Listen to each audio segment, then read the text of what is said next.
Como cada semana le damos la más cordial bienvenida a este programa del Tribunal Electoral del Poder Judicial de la Federación Justicia Electoral a la semana online. Hoy vamos a hablar de diputaciones indígenas. Por favor, quédese con nosotros.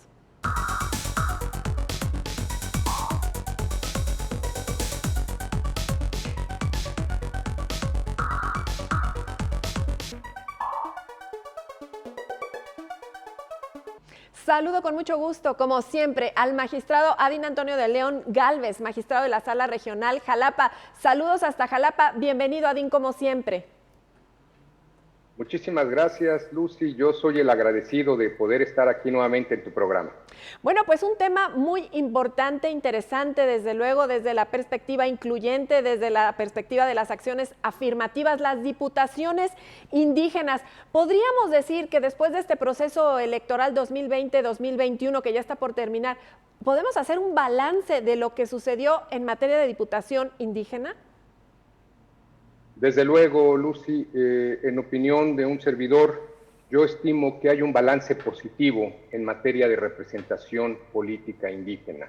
Entrando a los datos fríos, te podría decir que la presencia de diputados de origen indígena en la Cámara de Diputados se incrementó de 13 diputados electos en el año 2018 a 36 en este proceso electoral de 2021, lo que implica un incremento del 2.6% al 7.2% del total de los integrantes de la Cámara de Diputados. Desde luego, todo incremento puede considerarse como un avance positivo. Y esto se debe, querida Lucy, al hecho de que de cara al proceso electoral 2021, el Consejo General del INE emitió un acuerdo en el cual se estableció la obligación de los partidos políticos de registrar fórmulas de candidatos a diputados de mayoría relativa de origen indígena en al menos 21 distritos de los 28 de origen o 28 que se tienen catalogados como distritos indígenas. Y por primera vez en el caso de la asignación de diputados de representación proporcional, se obligó a los partidos políticos a registrar un mínimo de 9 fórmulas de candidatos en sus listas de representación proporcional. Este acuerdo fue en su oportunidad avalado por nuestra Sala Superior del Tribunal Electoral. Pues ahí están los resultados, ahí están las razones, y yo te quiero preguntar así directamente, ¿fueron las acciones afirmativas el motivo, la razón de que este proceso electoral haya sido tan incluyente, esa apertura? ¿Abrieron la llave? Definitivamente, Lucy.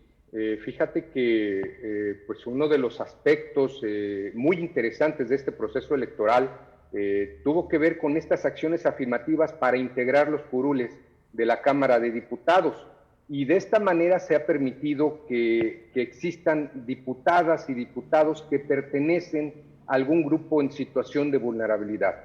En este proceso electoral que acaba de concluir, actualmente 65 curules, que equivalen al 13% de la Cámara de Diputados, se integran con personas que pertenecen a algún segmento de un grupo de vulnerabilidad. Por ejemplo, indígenas, como ya lo había señalado, hay 36, de origen migrante 11, con personas con alguna discapacidad 8, de origen afroamericano 6, y también en el segmento de personas con diversidad sexual hay 4 diputados en este Congreso. Como puedes observar, pues realmente la pluralidad en estos aspectos y la representación de personas que pertenecen a grupos vulnerables, pues es una realidad hoy en día en nuestra Cámara de Diputados.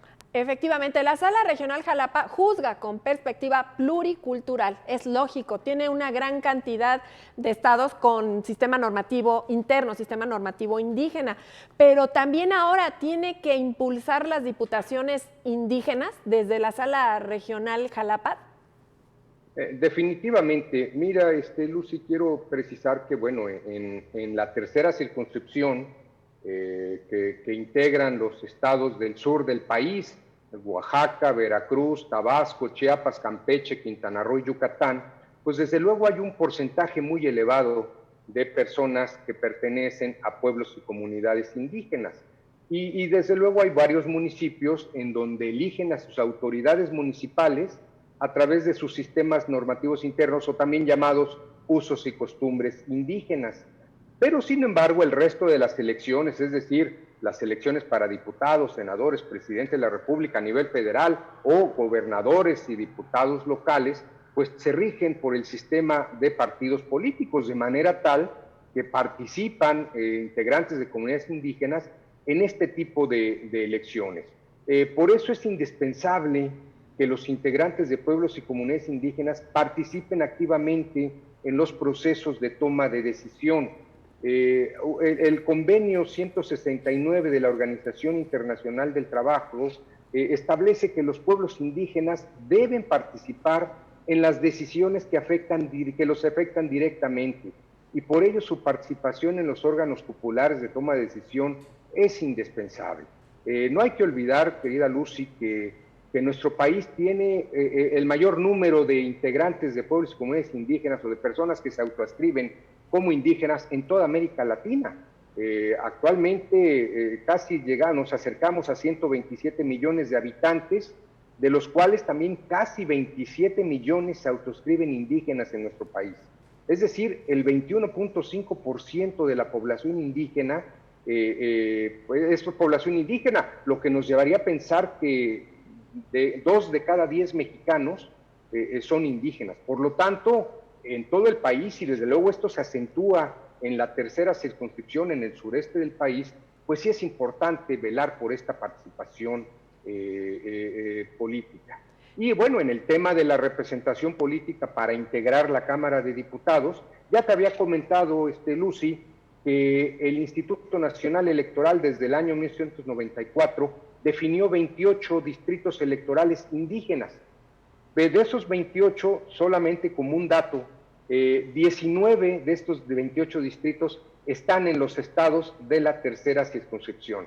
Como puedes ver, pues el 67% de estos distritos indígenas pues corresponden a los estados jurisdicción de la sala regional, y de ahí el número importante de impugnaciones que se pueden presentar con motivo de esta integración. Y de ahí la importancia de que ustedes también impulsen diputaciones indígenas, porque estas diputaciones indígenas estarán impulsando a su vez políticas públicas, estarán impulsando proyectos para que sus propios pueblos y comunidades indígenas se mejoren, además de que tengan respetada su cosmovisión y sus usos y costumbres como se conocían, o sus sistemas normativos internos.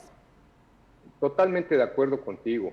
En la medida en que los pueblos indígenas tengan una presencia en los órganos de decisión como la Cámara de Diputados, se generará un beneficio en cuanto a poder participar en las decisiones que les afectan. Lo ideal de las diputaciones de origen indígena pues es el hecho de que influyan en la agenda legislativa a través de diversas iniciativas que busquen beneficiar a las comunidades a los que representan. Y desde luego un diputado indígena en todo momento debe velar por el establecimiento de políticas públicas con perspectiva multicultural. Ese creo que termina siendo el principal beneficio de la presencia de diputados indígenas en la Cámara de Diputados. Quiero preguntarte, después de este balance, después de estas respuestas que nos has dado, ¿las acciones afirmativas deben seguir? O sea, son temporales, lo sabemos, pero ¿tú les ves largo aliento a las acciones afirmativas? ¿Tendrán que seguir un tiempo con nosotros? Mira, en materia electoral y sobre todo en materia de protección de derechos político-electorales, el papel de las autoridades electorales ha sido muy importante. Llámese Instituto Nacional Electoral o el propio Tribunal Electoral del Poder Judicial de la Federación. Me explico.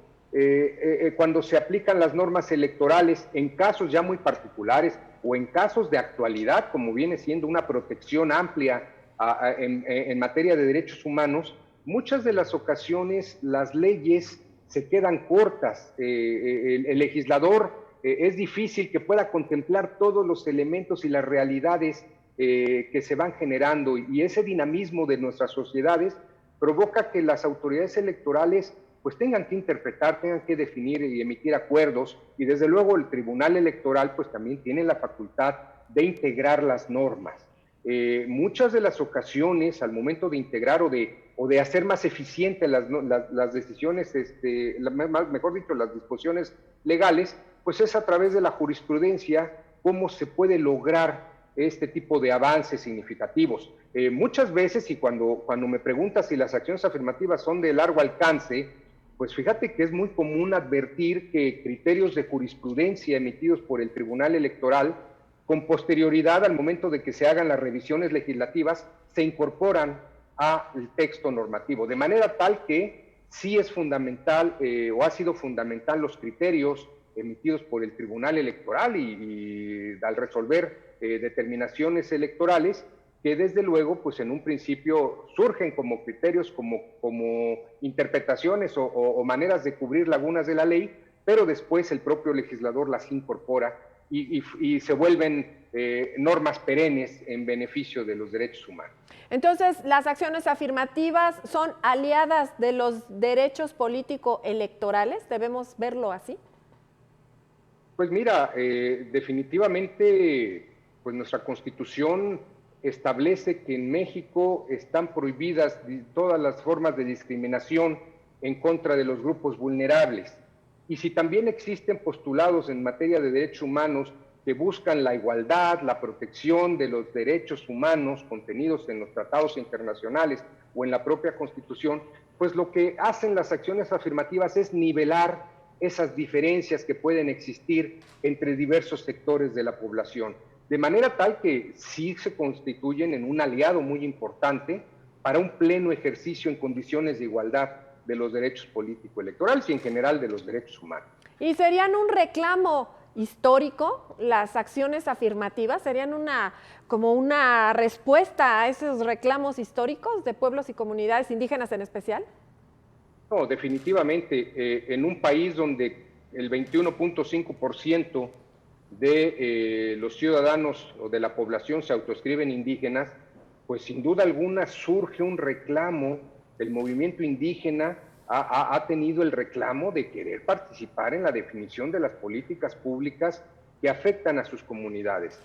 Siempre se ha buscado que se tome en cuenta a los integrantes de pueblos y comunidades indígenas, de manera tal que a partir del año 1992, por primera vez en nuestro país, hubo una modificación al artículo 4 de la Constitución, en donde ya se elevó a nivel constitucional el reconocimiento de la colectividad indígena. Hubo un reconocimiento de que México es una nación que tiene una composición pluricultural sustentada originalmente en sus pueblos indígenas, y desde luego a partir de ese reconocimiento, pues se sentaron las bases para un respeto a la autodeterminación y autonomía de esas comunidades indígenas. Ya este artículo 4, posteriormente para el año 2001, se convirtió en el artículo 2 actual de nuestra Constitución, pero sin duda alguna ha sido un reclamo muy importante de nuestra sociedad. Déjame decirte que un Estado democrático, un Estado que se nombre democrático, pues debe incorporar en el debate público y político las voces de todos los sectores de la población. Por lo tanto, la representación política de distintos grupos es vital para que pueda existir una democracia inclusiva en nuestro país.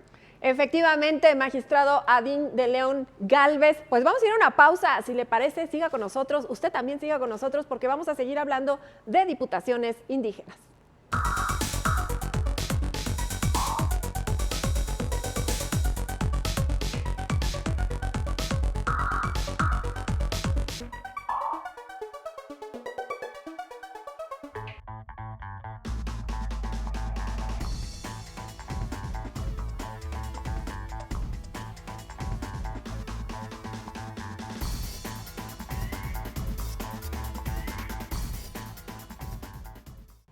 Estamos hablando de diputaciones indígenas con el magistrado Adín Antonio de León Gálvez de la Sala Regional Jalapa. Magistrado, antes de empezar con la experiencia de la Sala Regional Jalapa propiamente, aclarar, hay diputaciones de representación proporcional y de mayoría relativa. ¿Existen de origen indígena en nuestro país actualmente? Efectivamente, Lucy, como te comenté, para este proceso electoral que acaba de concluir, el acuerdo del Instituto Nacional Electoral, emitido por su Consejo General y avalado por la Sala Superior, ordena que existan 21 o que se registraran exclusivamente fórmulas de candidatos indígenas en 21 distritos de mayoría relativa, pero también dentro de las novedades está el hecho de que los partidos tenían que registrar a por lo menos 9 diputados fórmulas de diputados de representación proporcional. Esto es importante porque, bueno, en años anteriores siempre la representación indígena se encontraba enfocada al principio de mayoría relativa, pero a partir de este proceso electoral, pues también se incorpora en la representación proporcional. Ese ha sido un reclamo también, en la medida que no solamente se busque esta intervención en diputación de mayoría relativa, sino también aquellos cargos de representación proporcional que, como bien sabemos, se asignan no al que gana la elección, sino en función de la votación que tenga un partido político, se le asignan el número de diputados por este principio. Entonces, de una u otra manera, pues es una forma segura de garantizar presencia de diputados en la Cámara a través de este principio. Qué bueno que nos lo aclara en este momento preciso en el que le quiero preguntar respecto a la experiencia judicial de la Sala Regional Jalapa, la experiencia jurisdiccional en esta materia. ¿Cuáles son los casos emblemáticos? Bien, mira, como te comentaba hace rato, la Sala Regional Jalapa en este tema de la representación política en la Cámara de Diputados, pues ha tenido una presencia importante de litigios porque 19 de los 28 distritos indígenas se encuentran, como ya te había indicado, en esta tercera circunscripción. El estado de Oaxaca tiene 7 distritos federales indígenas, Chiapas 5, Veracruz y Yucatán tienen 3 distritos cada una, y Quintana Roo tiene un distrito, de manera tal que, bueno, pues los litigios en torno a estos temas pues se han incorporado. Dentro de los casos que le ha tocado resolver a la Sala Regional Jalapa en una primera instancia y que después han desembocado en recursos de reconciliación del conocimiento de la Sala Superior, pues han tenido que ver con el hecho de que si con el requisito de la autoadscripción calificada.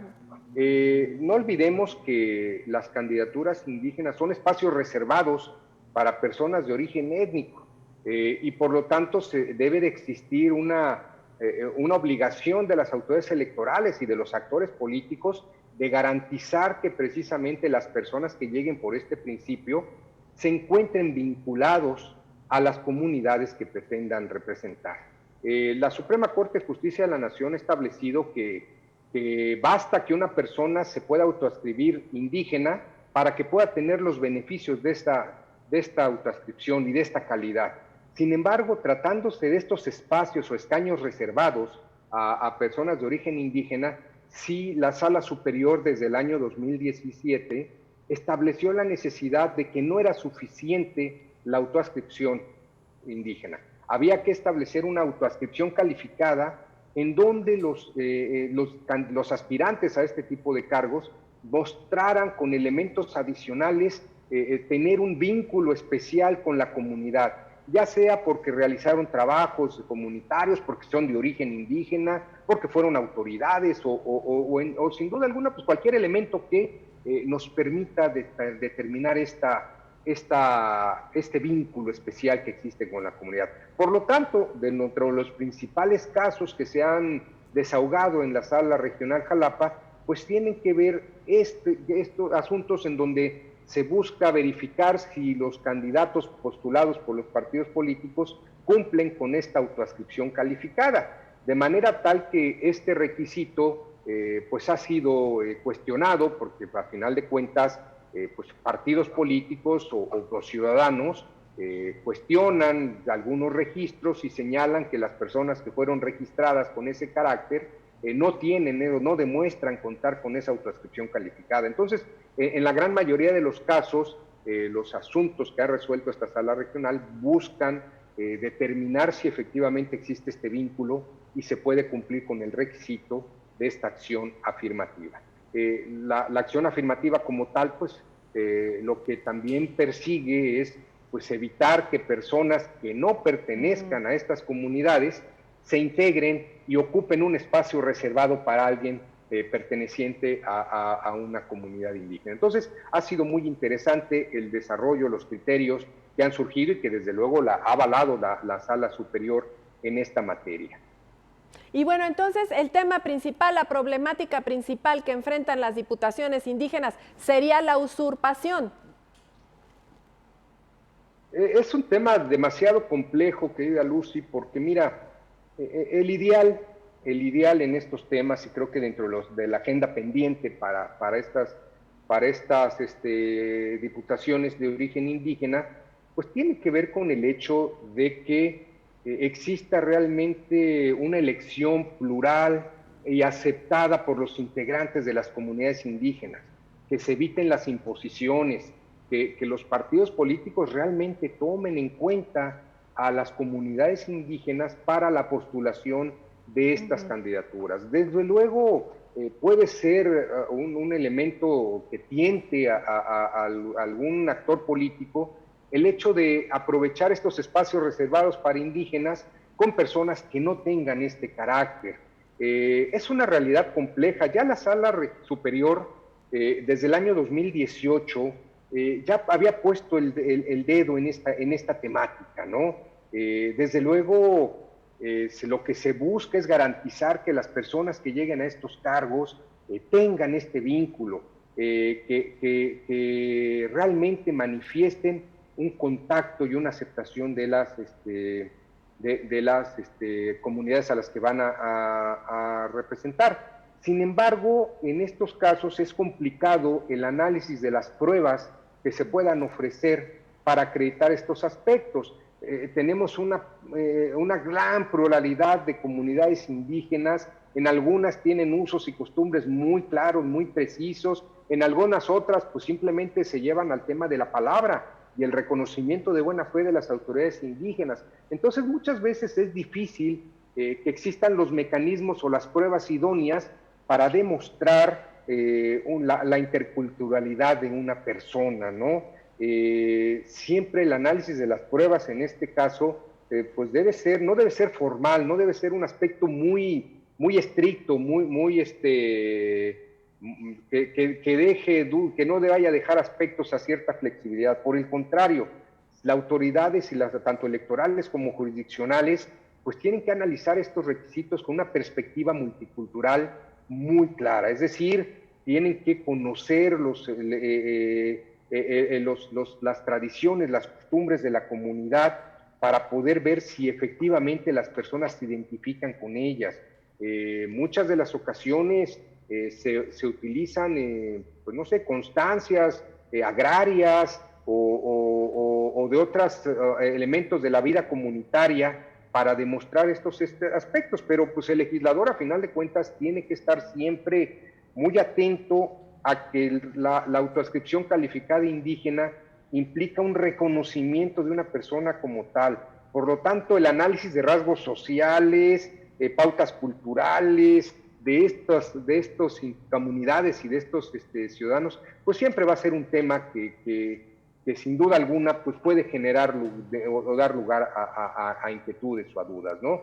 Se busca en estos casos evitar el famoso fraude a la ley y por lo tanto sí debe de haber un análisis muy minucioso de parte de las autoridades electorales respecto al cumplimiento de estos requisitos. Como lo hacen las salas regionales, específicamente la Sala Regional Jalapa y la Sala Superior, como lo ha venido haciendo. Yo te quiero preguntar, en nuestra región, pues han llegado personas de origen indígena a la presidencia de un país.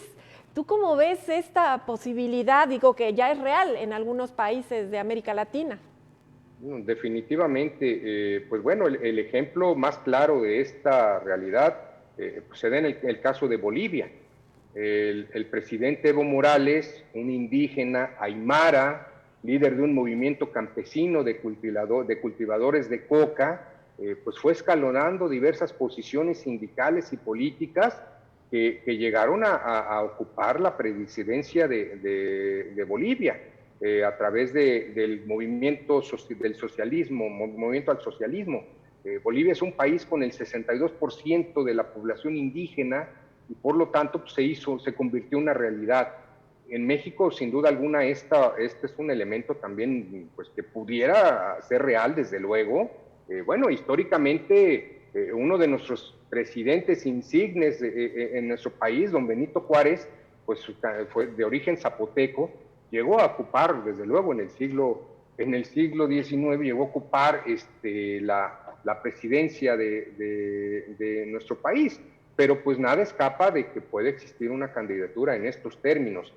Sin duda alguna, pues todo se circunscribe pues a las personas, se circunscribe a los candidatos que eventualmente puedan tener el apego, el impacto o que proyecten esta posibilidad de poder aspirar incluso a la máxima magistratura del país. Claro, y si se está escalando a las diputaciones, ¿por qué no escalar a otros puestos de elección popular? Conclusiones, magistrado, porque nos vamos, por favor. Mira, yo decía que el avance de este proceso electoral fue muy importante, positivo. Sin embargo, hay muchos temas pendientes por resolver. El primero de ellos es que existe un debate en nuestro país en cuanto a si realmente este 7% es suficiente en la representación indígena. En un país donde el 21.5% de la población es indígena, pues hay voces que buscan que ese sea realmente el porcentaje de representación de los órganos legislativos. Otras voces dicen, ¿y por qué no nos vamos al Senado también integrar este tipo de representaciones? Desde luego se tiene que hacer una redistritación en donde se formen distritos de origen indígena, probablemente a partir de un 40% de la población indígena o más, pero desde luego dejar clara la unidad de comunidades indígenas. Esto es un poco complicado por la gran diversidad y por el tamaño del territorio nacional, pero sería deseable. Y creo que el aspecto más importante también en este tema tiene que ver con el hecho de que, bueno, ya llegaron legisladores indígenas y ya en número ya tienen presencia. Ahora lo importante será verificar la calidad de su actuación. Ya te lo había indicado, el ideal es que los legisladores indígenas contribuyan a la formación de agendas legislativas, que trabajen a favor de los representantes de comunidades indígenas, que presenten trabajo a favor de la comunidad y que realmente haya una presencia que legitime, sin duda alguna, la actuación de su representación. Creo que esos son los temas de la agenda que quedan pendientes en este tema. Pues muchas gracias, magistrado Adín de León Gálvez. Gracias por todo lo que nos ha compartido. Lo esperamos en otra ocasión y desde luego también a usted. Continúe con nosotros en Justicia Electoral a la Semana.